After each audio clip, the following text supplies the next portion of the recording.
Hello everyone, welcome back to the channel. Or welcome if you're new. I'm Chris. Before we get started, this is America's Raisin Cartel. Click that thumbs up, subscribe to the channel. I did this. Click, click. It was that easy, completely free. If you could do that for me, that's awesome. All right. And if you want to donate to the channel, click on that thanks button. Throw some money at the channel.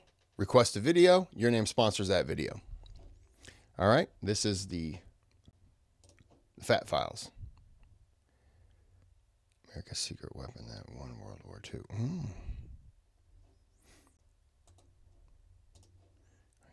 Open that up for next time. All right, well, let's get into the Raisin Cartel. With you, I take a little bit of pride in the fact that I don't think I've ever engaged in just downright clickbait with an absurd title that has nothing to do with the video, and I'm not going to start today. This is absolutely real. Today we're talking about the United States Raisin Cartel, an entity that is so powerful at its peak was able to confiscate half of a farmer's crop and pay them absolutely nothing in return. This entity was so powerful and so ingrained in the US system that it took a 13-year legal battle going all the way to the Supreme Court twice before it could be overturned. And we're going to get into it right after a word from our sponsor. Yes, sweetheart. Here. I told you I mean, have fun. that money. First of all, Bitcoin is never going to get laid. Okay, first of all, from all over the world, all in the comfort of your own home. Not only that, but Fishing Clash is completely customizable, allowing you to unlock and allowing you to clan. And when you get fishing somewhere stupid, ridiculous point so that we could never ever do it again. All right, so generally speaking, whenever you end up somewhere stupid, like, I don't know, having a Raisin Cartel, it's usually pretty beneficial to understand how you got to that ridiculous point so that we could never ever do it again. So we're going to take it from the top. So our story begins in the 1930s during the Great Depression. Americans are poor and they're starving. So in 1932, they elect a new president, FDR, that is supposedly going to be able to turn this entire thing around. So once he gets into office, he pretty much immediately leaps into action, or wheels into action, issuing a ton of new economic policies, most of which were done through executive order. These policies are usually all lumped together and referred to as the New Deal. Now, if you talk to somebody that was alive during this period of time, a lot of those people believe that the New Deal policies is actually what pulled America out of the Great Depression. And then if you talk to a lot of different historians or economists, they believe that the New Deal policies actually prolonged the Great Depression. Regardless, the policy that we're focusing on today is the AAA, or the Agricultural Adjustment Act, that happened in 1933. Now, what the Agricultural Adjustment Act attempted to address was the fact that pretty much nobody in America had any money for basically anything, including food. That meant if they couldn't buy food, demand went down, which meant the prices went down, which meant the farmers were making less money. And obviously that makes business very hard for the farmers, and some of them were going to go out of business and they weren't going to be able to keep up their operation, and we can't allow that to happen because then everybody's going to starve to death. So the policy's intent was to solve a very good problem that needed to be solved. However, how they decided to go about it was kind of fucking dumb. Under the Agricultural Adjustment Act, basically the government would collect tax money and then take that tax money and give it to farmers in exchange for destroying or just not planting a portion of their crop. Farmers were literally paid by the government with US tax dollars to burn entire fields of crops. They killed over 6 million pigs and just let the meat rot, and they dumped out millions and millions of gallons of milk. It's amazing what these fools just throw away. Oh well. One man's toxic sludge is another man's potpourri. Okay, if you're not picking up what I'm putting down as to why this was a stupid fucking idea, the people can't afford to buy food, which meant the farmers couldn't sell food. So the government came in and said, I'm from the government and I'm here to help. They then went to the people that can't afford food and took some of their money by force and then gave it to the farmers to then destroy the food that these people need to eat because they're starving. And then the prices of the food went up. So now the people that already couldn't afford food definitely can't afford food. It's literally so stupid, it's evil. Luckily, we live in America. There's an entire system of checks and balances, and by 1936, the Agricultural Adjustment Act was deemed unconstitutional and overturned by the Supreme Court. So realizing that what he was doing was stupid, evil, and unconstitutional, FDR just let the idea go like any normal person would. No, I'm just kidding.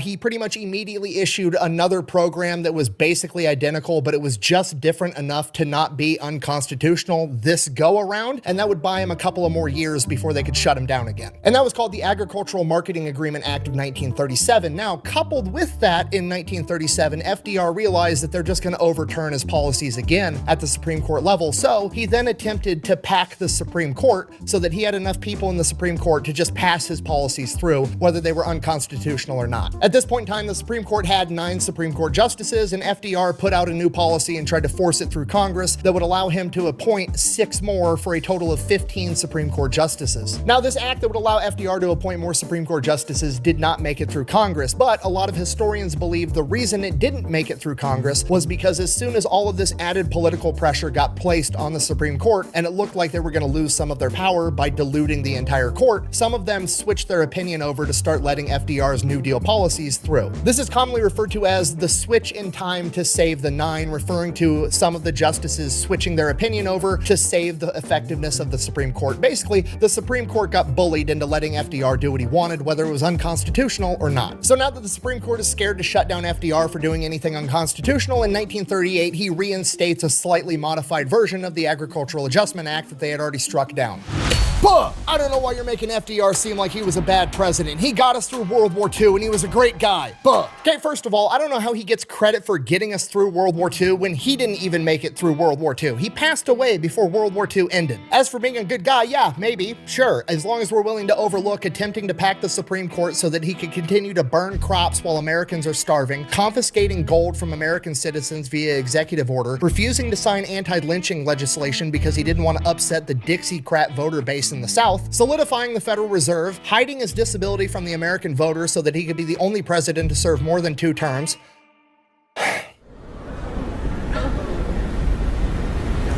You're saying Yes.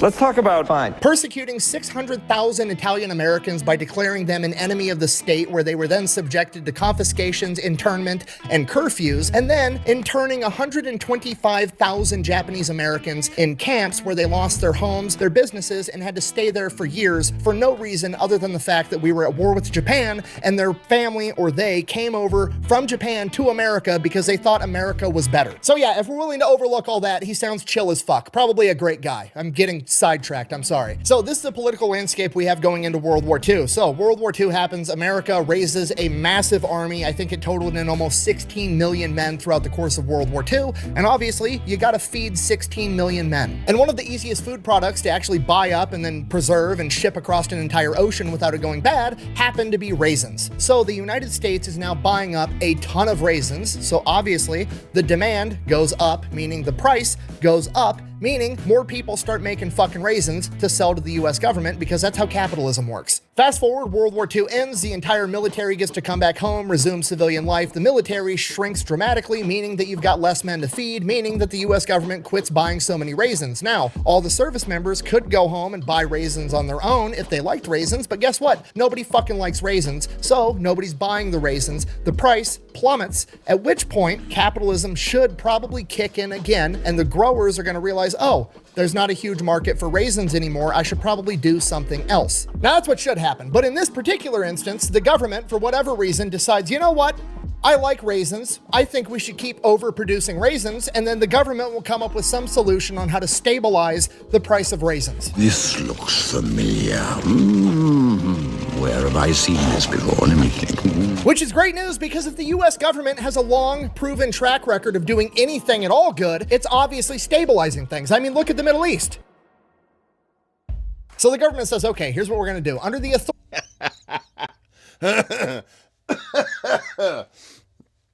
Look at the Middle East. I loved that one.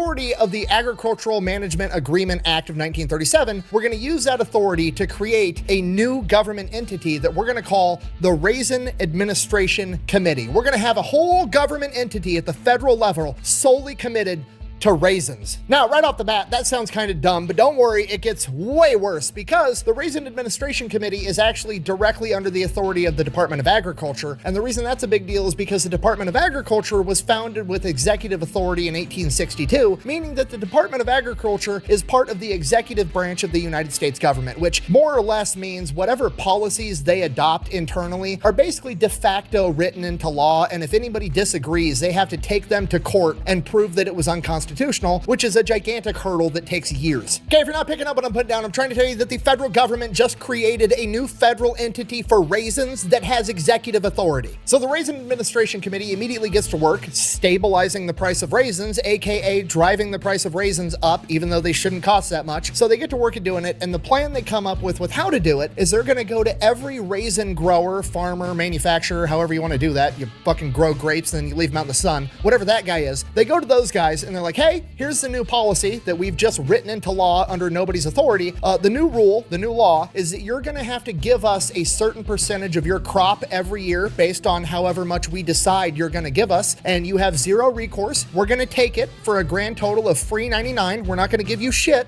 and we're gonna hoard it in the National Raisin Reserve. Now, once they're in the National Raisin Reserve, we can go ahead and do whatever the fuck we want with them. A lot of the times we're donating them to the military for rations. We're donating them to schools for school lunch programs. This is why every person my age and 20 years older than me and probably younger than me has eaten a shit ton of these in elementary school. It's because the government was getting them for free by stealing them from farmers. Now, to be completely fair and intellectually honest, there was a way that the farmers could make some money from the National Raisin Reserve, and that was if the administration committee decided that they weren't going to donate it to school programs or the military or sit there and let it rot, which they did to a ton of raisins. They just literally rotted and they had to throw them away. If the entity did decide that they wanted to sell some of the raisins to a foreign market that didn't interfere with the American raisin price, whatever they sold that for, the farmers would get a kickback. But if they did sell it, it was at a highly reduced rate and the money amounted to nowhere near the cost of actually growing the raisins. Okay, do you understand what has happened? This is literally a raisin cartel. Like, this isn't clickbait. This isn't, oh, the fat electrician came up with a funny name for his YouTube title. No, the definition of cartel is literally, and I quote, an association of manufacturers or suppliers with the purpose of maintaining prices at a high level and restricting competition.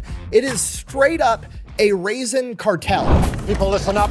This is a national security emergency. We have an imminent threat. The Raisin Administration Committee is literally rolling up to every raisin grower in the country saying, give me a cut or else. And this goes on from 1949 until 2015, but the hero of our story comes into play in 2002. And that hero is a humble raisin farmer by the name of Marvin Horn, who in 2000/2003 was told by the Raisin Administration Committee that this year they would be confiscating 47% of his crop and giving him fucking nothing in return. Just so we're on the same page, the federal government rolled up to a raisin farmer and said, hey, I'm gonna steal 47% of your crop, but don't worry, you can keep the other 53%. But I just need to mention, once you sell that 53% of your raisin crop, that's gonna count as income and you're gonna have to pay income taxes. And then whatever money is left, you can have to spend on whatever you want. But whenever you spend that money, I'm also gonna charge you sales tax. It's literally the mafia. Anytime money moves, you gotta give the grape father a cut, okay? You're dealing with the grape fellas. I'm so sorry. Okay, I did one dad joke.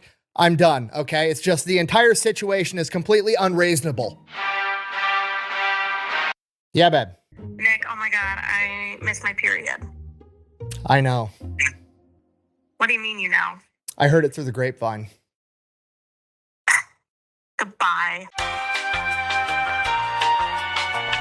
Anyways, by this point, Marvin Horn is driven to the brink. He can't stay in business functioning like this, so he's just driven to the edge, and he finally stands up for himself and he says, no, I'm not gonna keep living like this. I'm not gonna give you 47% of my entire crop. I'm gonna keep everything that I own and I'm gonna sell it myself. And the Raisin Cartel is immediately furious. Playing with my money is like playing with my emotions.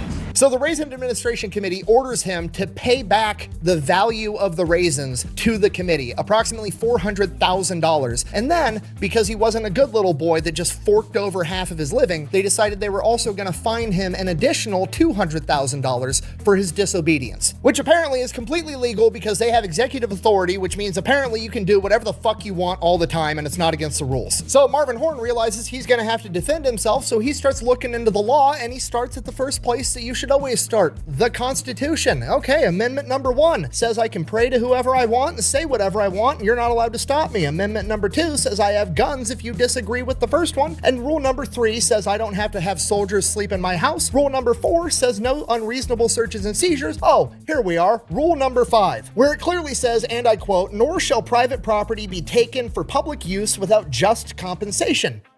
Sounds to me like it's a pretty clear-cut case of it's a violation of the Fifth Amendment. So obviously, they go to court. Marvin Horn wins immediately because he can literally read the 5th bullet point of the founding document of the entire fucking... No, I'm just kidding. A 12-year legal battle ensues that goes all the way to the Supreme Court, gets kicked back down into another district court, and then goes back to the Supreme Court again. So after a damn near 13-year-long legal battle, Marvin Horn finally wins with the Supreme Court siding in his favor in an 8-1 decision. And this is the part where I wish I could end the video just saying like, hooray, the good guys finally won in the end and it all worked out and we all got together and sang Kumbaya by the fireplace. The Raisin Administration Committee lost its federal status and they just became a lobbying group. The Federal Raisin Reserve evaporated into thin air and it all went away and all was right in the world. But my brain doesn't work that way because I have to know who the Supreme Court justice was that voted against Marvin Horn. So I looked into it and of course it was Supreme Court Justice Sotomayor. So I found her dissenting opinion where she wrote it up. I'm not going to read it to you guys because it's like 20 pages and it's all in lawyer jargon. But the abbreviated version of her argument was she didn't believe what the Raisin Administration Committee was doing was technically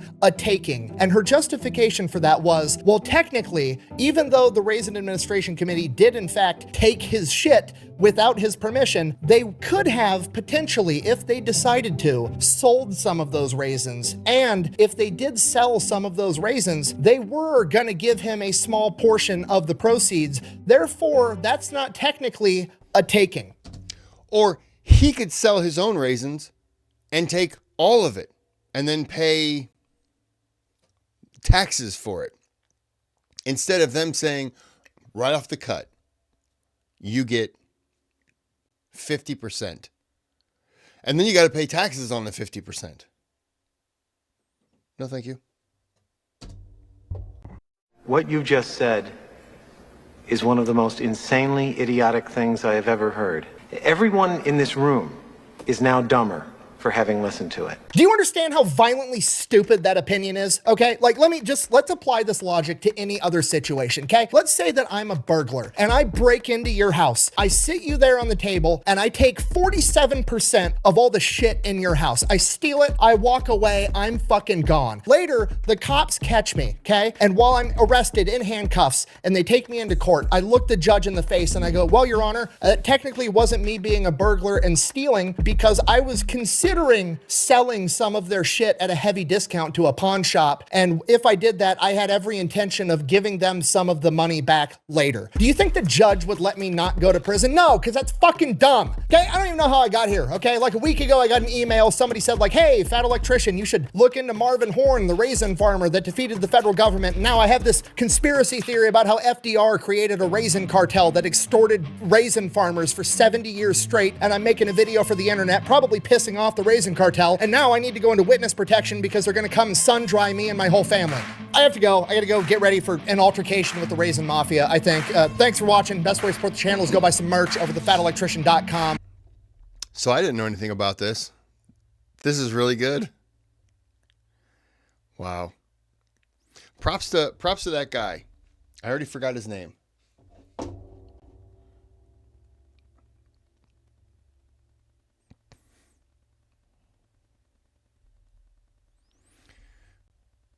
Marvin Horn.